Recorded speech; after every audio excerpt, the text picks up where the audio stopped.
I came to tell you something is coming that is far beyond my control. Unless you set my people free. What's up, guys? So Exodus: Gods and Kings is the new biblical epic starring Christian Bale and Joel Edgerton as Moses and Ramses. Now, going into this movie, I personally am a fan of the animated film, The Prince of Egypt.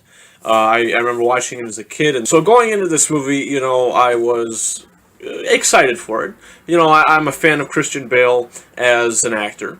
You know, all of his Batman stuff and American Hustle and The Fighter and all that kind of stuff. I think he's a really good actor. Joel Edgerton as well. I think he's a fine actor also, you know, in the films that I've seen him in. So, you know, them coming together as these brothers turned rivals, I was excited to see where, you know, it would go and how their chemistry would be. And that's one of the best things about the film is the chemistry that Moses and Ramses have, that Christian Bale and Joel Edgerton have. They have phenomenal chemistry. It is wonderful watching them on screen together, and Christian Bale gives another phenomenal performance. But the thing that kind of upset me is because we don't really see that much of it. For the first maybe 20 minutes of the film, half hour of the film, we see their bond. You know, but once Moses kind of gets exiled, if you know the story of Moses, that kind of goes away. And we hardly see that again in the film that much. So it was kind of upsetting because they had such good chemistry. I kind of wanted to see more of that. Joel Edgerton is also fine in the film as Ramses. You know, the character, he starts off as a nice person, I guess you could say, and as the film continues to progress, he turns more evil, and you know, he just gets more corrupt and ruling all these Egyptians, and you know, the story that takes place. And I think that he pulled it off fine. You know, some of the emotional scenes that he had to portray, I think that he really did a fine job doing that as Ramses. Now, John Turturro is also in this film for a little bit. He's in it for a little while, and when he is there, he's fine. You know, he's not this great performance, but it is a fine performance for what he had to do.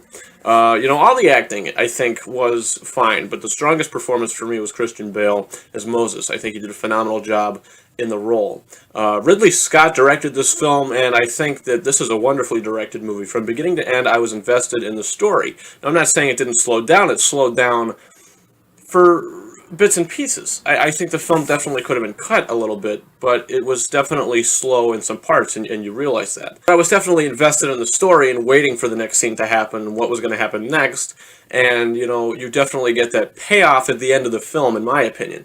I think that it closed well, and I was a fan of the film itself. I liked the story, and I liked how it was portrayed. I just thought it was kind of slow. The visual effects are stunning. I think that, you know, the effects were great. Now, if I was to predict if this film was to get any Oscar nominations, it might get nominated for the cinematography, which was really good. The score is really good, but I'm not sure that's going to get nominated. The visual effects just might. I'm not entirely sure. There's a lot of competition this year. But overall, Exodus: Gods and Kings, I was really pleased by the movie. I liked it.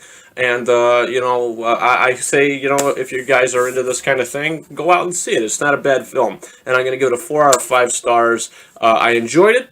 Maybe more than other people did. I don't know. I had fun with the movie. I thought it was a good telling of the story of Moses. Guys, comment your thoughts. Do you plan on seeing Exodus: Gods and Kings? What is your favorite Christian Bale film? Comment your thoughts down below, and subscribe to this channel because I will be doing a review for The Hobbit, The Battle of the Five Armies, which is coming out next week, so you guys could definitely expect a review for that. And we're getting close to that time of the year, guys, where I'm going to be posting my top 10 favorite movies of 2014 and my top 10 least favorite movies of 2014. Plus, you're also going to get a Disney Infinity 2.0, I guess you could say haul, because I have all the merchandise from the game. I just didn't really get it yet. So when I do, Christmas time, you'll get a video of all that before the year is out. Guys, as always, thank you very much for watching, and I hope you subscribe. Over and out.